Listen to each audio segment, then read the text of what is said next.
రాజకీయాలపై సినీ నటుడు విశాల్ కీలక వ్యాఖ్యలు చేశారు. ఎన్నికల్లో అతిపెద్ద రాజకీయ పార్టీగా టీవీకే విజయం సాధించిందన్నారు. ఈ క్రమంలో ప్రభుత్వాన్ని టీవీకేనే ఏర్పాటు చేయాలని, టీవీకే కాకుండా మరో ప్రభుత్వం వస్తే ప్రజలు తీవ్ర వ్యతిరేకత వస్తుందన్నారు.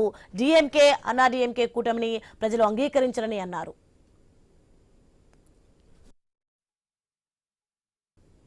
ఇక అటు గవర్నర్ తీరును ప్రశ్నిస్తూ ఆయన చేసిన వ్యాఖ్యలు ప్రస్తుతం చర్చనీయాంశంగా మారాయి. 2017-18లో గోవా, మణిపూర్, మేఘాలయ, కర్ణాటక రాష్ట్రాల్లో ఇలాంటి పరిస్థితులు వచ్చినప్పుడు గవర్నర్లు అసెంబ్లీలో ఫ్లోర్ టెస్ట్ ద్వారా మెజారిటీ నిరూపించుకోవాలని ఆదేశించిన విషయాన్ని ఆయన గుర్తు చేశారు. అదేవిధంగా తమిళనాడులో కూడా ఇదే విధానం ఎందుకు అనుసరించడం లేదని ప్రశ్నించారు. టీవీకే అధినేత విజయ్కు ప్రభుత్వం ఏర్పాటు చేసే అవకాశం ఇవ్వడంలో ఎందుకు ఆలస్యం జరుగుతోందని ఆయన ఆగ్రహం వ్యక్తం చేశారు. ప్రజల తీర్పును గౌరవించడం ఎక్కడ ఉందో చెప్పాలని విశాల్ ప్రశ్నించడం రాజకీయ వర్గాల్లో హాట్ టాపిక్ గా మారింది.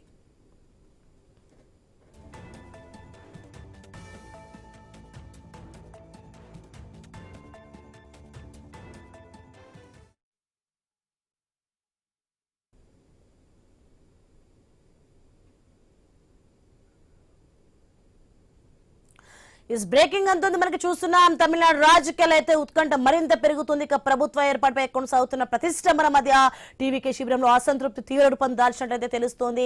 ఒకవేళ డీఎంకే గానీ అన్నాడీఎంకే గానీ ప్రభుత్వాన్ని ఏర్పాటు చేయడానికి ముందుకొస్తే మాత్రం తమ పార్టీకి చెందిన 107 మంది ఎమ్మెల్యేలతో సామూహిక రాజీనామాలు చేయించే అవకాశాన్ని టీవీకే పరిశీలిస్తున్నట్లు పార్టీ వర్గాలు అయితే వెల్లడించాయి. రైట్కి ఇదే అంశానికి సంబంధించి మరింత సమాచారం మా ప్రతినిధి గోపీనాథ్ అందిస్తారు. ఎస్ గోపీనాథ్, చూస్తున్న మొత్తానికి విజయ్ స్వయంగా అధికారికంగా అయితే ప్రకటించిన ఎన్నికల తర్వాత రాజకీయ చర్చల ఫలితంగా లేకుండా సాగడం, అలాగే సంఖ్యాబలం ప్రభుత్వ ఏర్పాటుకు అడ్డంకి మారడంతో టీవీకేలో అసహనం పెరుగుతున్నట్లయితే తెలుస్తోంది. ఏం జరగబోతుంది ఏంటి?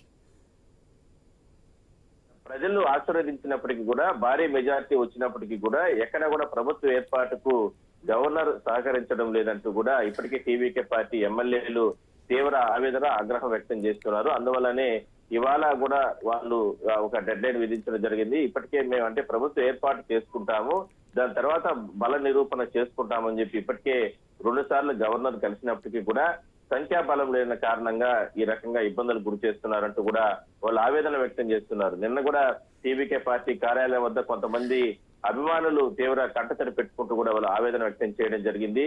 అంటే ఉద్దేశపూర్వకంగానే ఈ విధంగా టీవీకే అధినేత విజయ్ ముఖ్యమంత్రి కానీయకుండా ప్రభుత్వ ఏర్పాటు కాకుండా ఈ విధంగా చేస్తున్నారంటూ కూడా వాళ్ళు ఆవేదన వ్యక్తం చేశారు. అయితే మరోసారి ఎమ్మెల్యేలు ఇవాళ మరోసారి భేటీ కాబోతున్నారు. ఒకవేళ ఇలానే గన గవర్నర్ తీరు ఇలానే గన ఉంటే గన ఖచ్చితంగా తామందరూ కూడా అంటే ఇవాళ రేపు ఒక నిర్ణయం తీసుకుని అంటే రాజీనామా చేయడానికి కూడా వెనకడిగిపోము, మొత్తం ఉన్నటువంటి 107 మంది ఎమ్మెల్యేలు కూడా పూర్తి స్థాయిలో కూడా మేము రాజీనామా చేస్తామంటూ కూడా వాళ్ళు అంటే ఒక నిర్ణయం అయితే తీసుకోవడం జరిగింది. దానికి సంబంధించి కూడా ఇవాళ అంటే మరోసారి భేటీ కాబోతున్నారు. విజయ్ తో పాటు పార్టీ అధ్యక్షుడితో పాటు ఎమ్మెల్యేలంతా కూడా, గెలిచిన ఎమ్మెల్యేలంతా కూడా భేటీ కాబోతున్నారు. ఈ లోపల మరి ఇప్పటికే కాంగ్రెస్ పార్టీ రాష్ట్ర వ్యాప్తంగా ఆందోళనకు పిలుపునివ్వడం జరిగింది. అంటే రాజ్భవన్ ముట్టడిస్తామంటూ కూడా హెచ్చరికలు జారీ చేయడం జరిగింది. మరోవైపు మరి కాసేపట్లో సిపిఎం, సిపిఐ పార్టీ నేతలు కూడా వాళ్ళ పార్టీలు అంటే సపోర్ట్ టీవీకే పార్టీకి సపోర్ట్ చేయాలా వద్దా అనే దానిపైన కూడా కీలక నిర్ణయం తీసుకునే అవకాశం అయితే ఉంది. సో మొత్తం మీద మాత్రం 2 రోజుల నుంచి కూడా ఈ రకమైన ఇష్యూస్ నడుస్తున్నాయి. అయితే ప్రజలు ఆశీర్వదించినప్పటికి కూడా, ఇంత భారీ మెజార్టీ వచ్చినప్పటికి కూడా అంటే ఉన్నటువంటి పార్టీల్లో ఫస్ట్ ప్లేస్ టీవీకే పార్టీకి 108 సీట్లు వచ్చినప్పటికీ కూడా ప్రభుత్వ ఏర్పాటు చేయడంలో అంటే రాజ్యాంగబద్ధంగా ప్రభుత్వం ఏది ఫస్ట్ ప్లేస్ లో ఎక్కువ సీట్లు సాధిస్తే వాళ్ళకి ప్రభుత్వం ఏర్పాటు చేసుకునే విధంగా కూడా అవకాశం ఉంటుంది. బట్ అంటే టీవీకే పార్టీకి సంబంధించి మాత్రం ఇబ్బందులు గురి చేస్తున్నారు అనేది ప్రధానంగా ఆ ఎమ్మెల్యేలు చెప్తున్నటువంటి ఆరోపణ, అధినేత కూడా విజయ్ కూడా. సో దీనికి మాత్రం గవర్నర్ కార్యాలయం ఒకటే ఇవ్వడం జరిగింది. రాజ్యాంగబద్ధంగా అంటే 118 సీట్లు ఉంటే తప్ప ప్రభుత్వ ఏర్పాటుకు అవకాశం కల్పించలేము అన్నట్టు కూడా నిన్న కూడా వాళ్ళు ప్రెస్ నోట్ రిలీజ్ చేశారు రాజ్భవన్ నుంచి కూడా.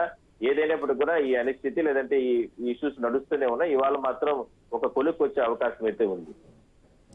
Right, thanks for information Gopinath.